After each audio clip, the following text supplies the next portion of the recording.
I'm Tim Ventura from AmericanAntiGravity.com, and today I'm speaking with retired Major Ed Dames, world renowned for his expertise in remote viewing and just from his general knowledge in science, technology, and some of the things a little bit farther out than we're used to considering on a day-to-day basis.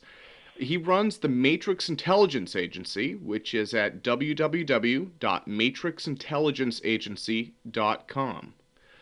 Well, Ed, I guess I should start right out and say, I've been following your work on the Art Bell Show for several years now. You're really world renowned for your work in remote viewing.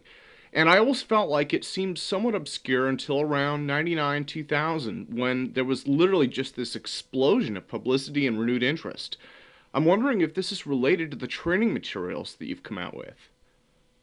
It's related to the training materials and to the Art Bell Coast to Coast show. But Art Bell has really been my platform for public recognition.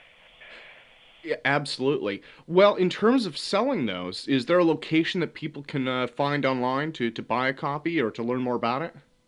Yeah, let me just back up just for a moment. My expertise in this part of my life is as a science and technology intelligence collection person. I used to be an S&T collection officer, and as a remote viewing instructor and remote viewing applications.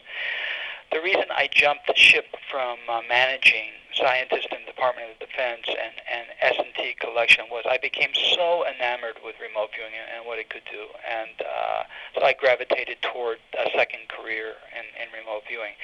So as an educator, I sell training material and I train, and those materials are available at learnrv.com. learnrv.com, and a little bit of background about myself is available at remoteviewing2005.com.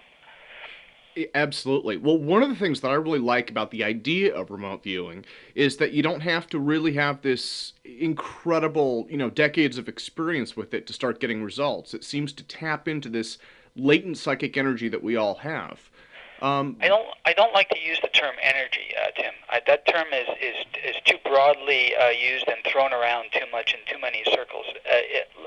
It's an innate ability. It's an innate faculty that we have. It has nothing to do with energy per se. Oh, okay. Well, one of the things I was wondering about this, though, is, for the single person out there on the internet, for the person who's interested in the training course, can they really achieve the same effects with the training kits from learnrv.com that the teams were able to achieve by working, in parallel with each other back in the military days? Well, the material that's in the DVDs at learnrv.com is about 20 years advanced from what we had back there. In essence, we were flying a biplane, and the DVDs are now, a stealth bomber or better, to use an analogy. The short answer to your question is no, not without a year of experience. So someone has to really apply themselves to learning the material, mastering the material in the DVDs. And there's a forum that will be up in 2 days. So I will help instruct those students who are DVD students. The forum will help them a lot, but they'll still need to apply this in real life for about a year before they really get good. There is a shortcut, however. If people work independent of each other on the same project and then compare notes, the mutually corroborating data in that case is really, really just about as good as someone who has a year of experience. So there is kind of a shortcut there if you work with 2 or 3 other people. Now, would it be fair to say that that is kind of a filter for, well, I guess you might call it psychic noise, really? Kind of the background information that might come from the subconscious or not be relevant? No, the question really, or the statement really isn't apropos. All this is laid out in very explicit terms in the training program. What we view as noise is the overlay, and that's a term that we use, of our ego trying to suss out what the target is, trying to overlay this little signal that the unconscious has that we normally do not have access to except in moments of revelation or during sleep.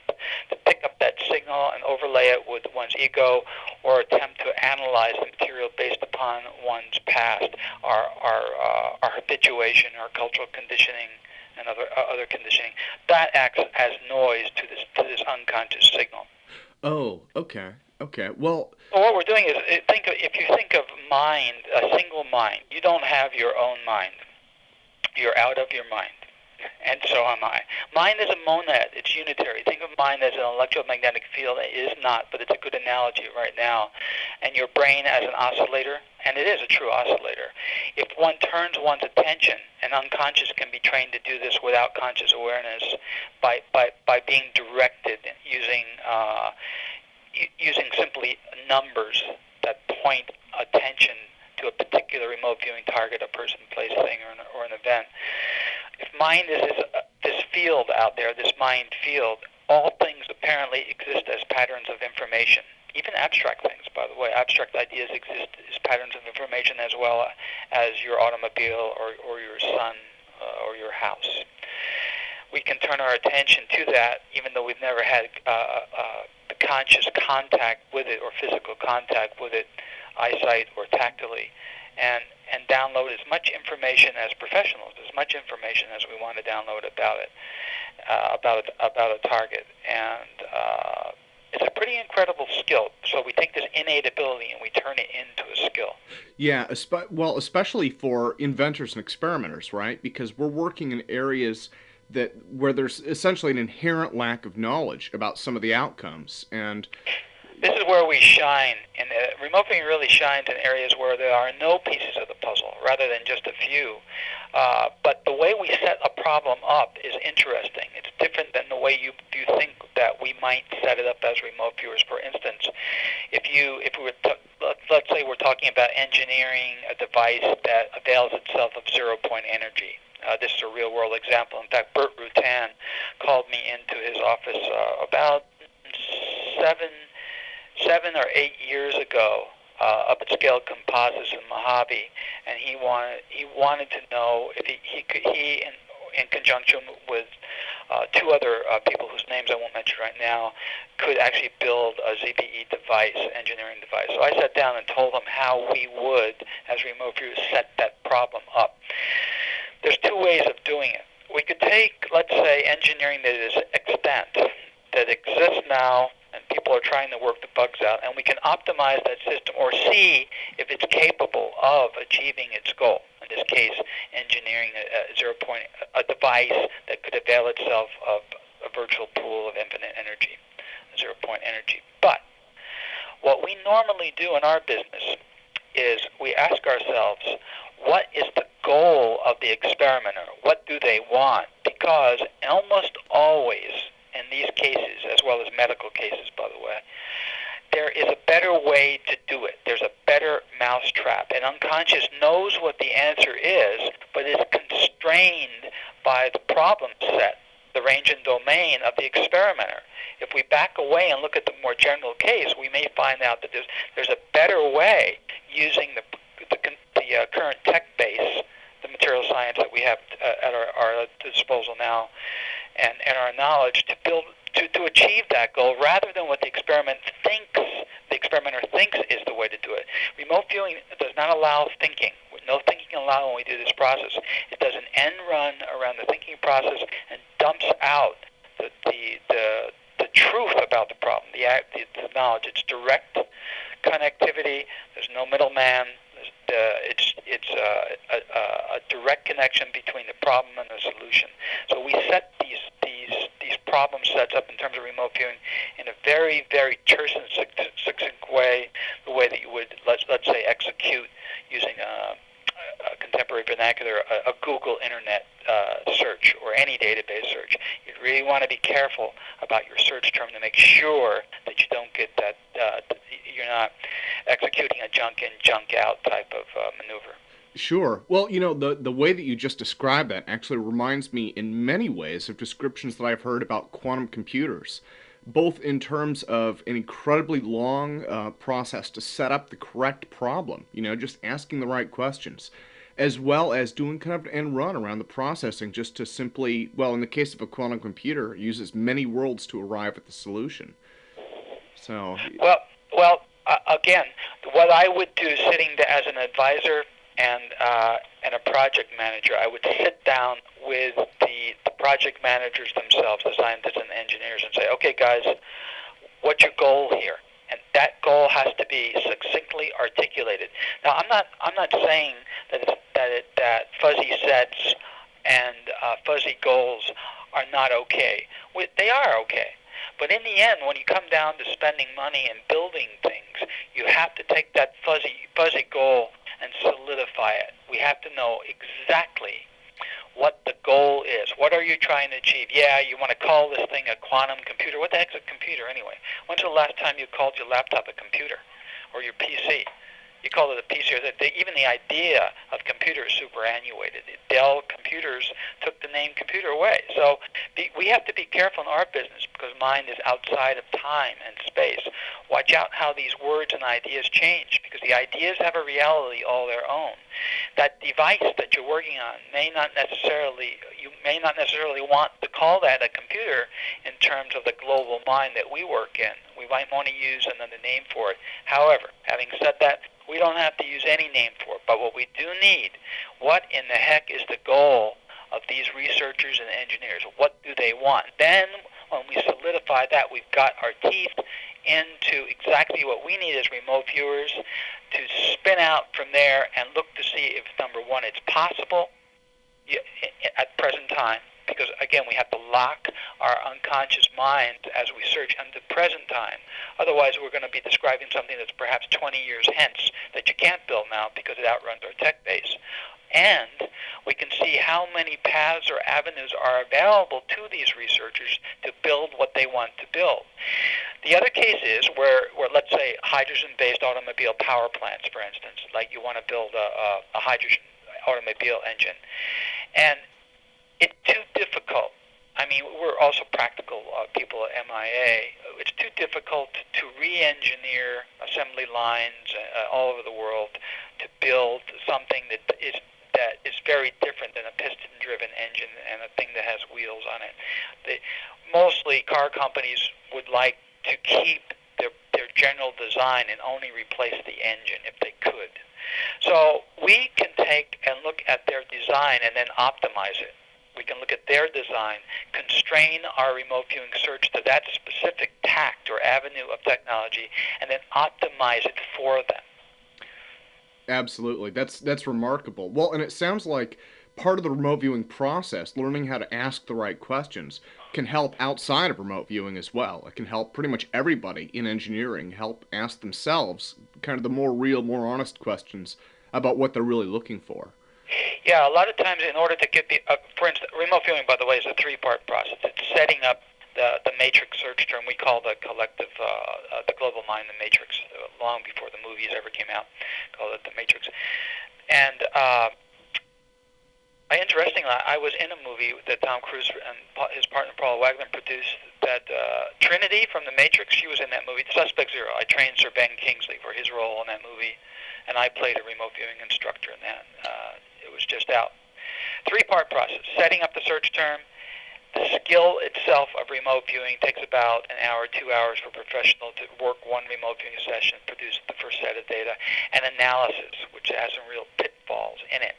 What I find many times is in order to talk someone through to enable them and facilitate goal setting for them, you really have to get behind that and see what their intent is, because many times what people say they want is really not what their intent is, and if you know what I mean.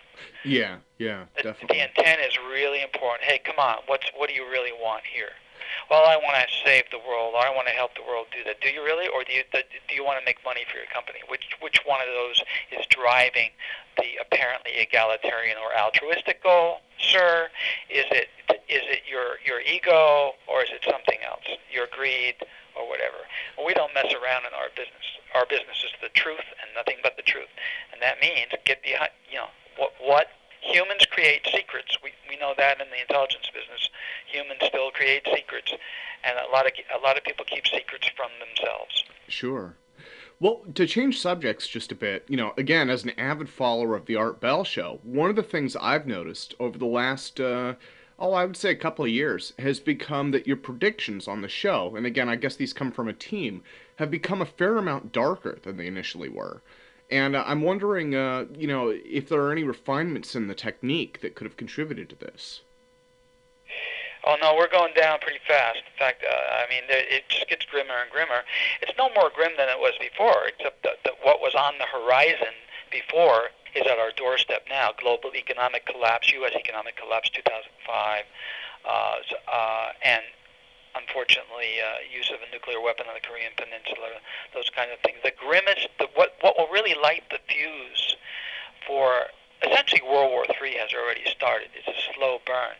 But what will really accelerate it is when the Israelis bomb the Iranian reactor. When that happens, that will be a very quick burn event and facilitate the acceleration of this World War III. And that's going to happen as soon as they're set up. Oh, okay. So that's actually out in the near future then, and That's a that's very near future, kind of yes. a And the fait harbinger. accompli as far as remote viewing is concerned, because we've already seen it. We can describe it and all of that. And we also know how significant it is as a catalyst for really speeding up very unsavory events in the world Yeah, strategically. I've been trying to think, and maybe this is just kind of a mental self-preservation thing. I was trying to think of ways that maybe something might have changed in the process, and the only thing that really came to mind, and it's not a good explanation, was that, after September 11th and with the war, we've had kind of a darker sense in the collective subconscious. Globally speaking, I think things are a lot darker than they used to be, and I'd almost wondered if that had kind of colored some of the predictions a little bit. No, not as far as we're concerned. And as far as our technology and the understanding of it is concerned, there's no there are no clouds in this matrix. Think of the matrix as a single dimension where all information is stored. That there are no emotions there. There's no emotions whatsoever. There are no words. There are no word ideas. There's no emotions. There are simply patterns of information.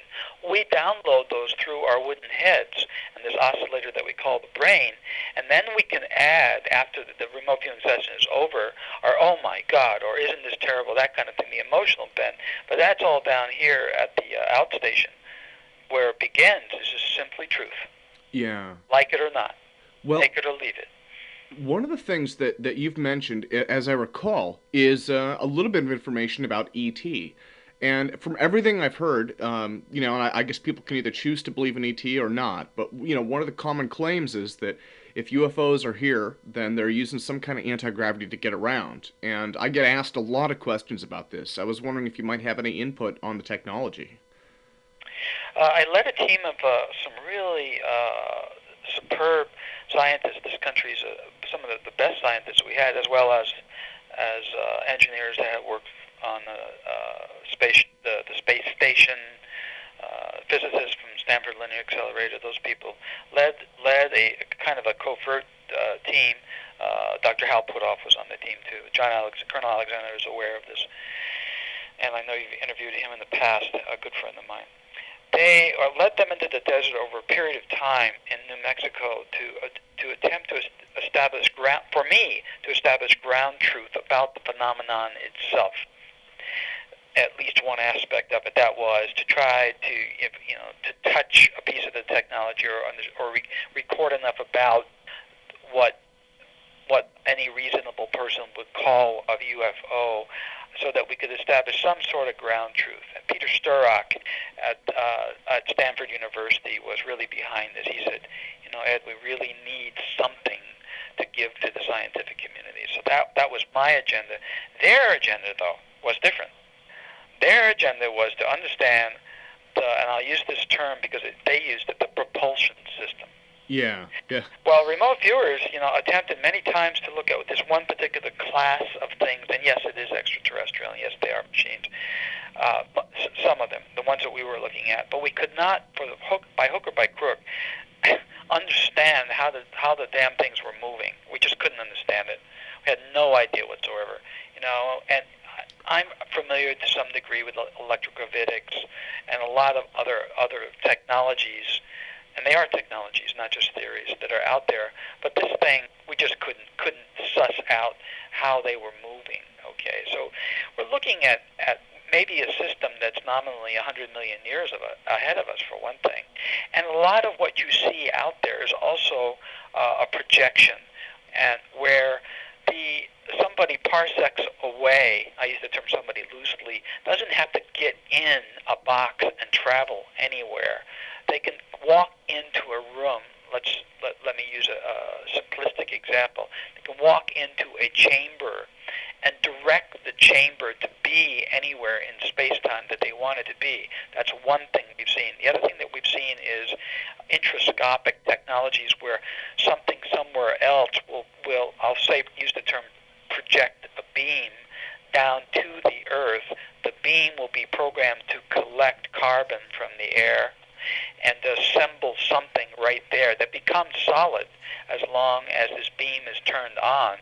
The thing that becomes solid can be programmed to be any type of a machine, collection mechanism, do whatever it wants to do, and then when its job, for instance, to look, to act as a recording device, when its job is over, the folks at parsecs away flip the switch back off, and this thing disassembles, and the carbon goes back into the atmosphere. Now, that is not the same as this. When something physical, and there are physical things that come from vast distance away that do pop in to this neck of the woods, it's very important in those, as far as we have seen as a team, it's very important that the mathematical calculations for where these devices pop in locally around Earth do not come into the atmosphere, because if they do, it creates a disequilibrium that's very, very important. You can't just take this Earth that's in it's an equilibrium system. It's not. It's surrounded by space and deep space. Yes, it's electromagnetically active, and to some degree we lose a little bit of atmosphere, but it's still pretty much a closed system. You cannot just impose from somewhere else matter close to the Earth. It creates a very violent explosion. So these things have to if they're going to go from one spot in the solar system or galaxy or another galaxy to near Earth, the calculations need to be correct enough so it doesn't enter the atmosphere. Otherwise, it'll cause something like Tunguska, where you've got a lot of energy present because there's a mismatch, an energy mismatch. And if they do come down into the atmosphere, they have to make sure that before they push a button and transit back home, that they do that outside of Earth's atmosphere where there's not a lot of mass, because the same thing happens. They'll short circuit, sort of like a short circuit, create a massive amount of energy all at once, and that can damage terra firma. Oh, well, there's some various and sundry things out there, and then there is also occasionally we will see things that are interesting because they're devices that actually do have humanoids inside of them. Notice I didn't say vehicle. I hate that word. Somebody points to the sky and says vehicle, and automatically you're conditioned. You know, in experimental psychology, it's well known, this syndrome of the restricting effects of awareness. For instance, if so many people point to the sky and there's a light up there, well, it must be a UFO, and if it's a UFO, it's a vehicle. Well, it may just be a light, and that's all. But this term vehicle can really cause some upset in our research, and you don't want to use it. However, having said that, there are some vehicles.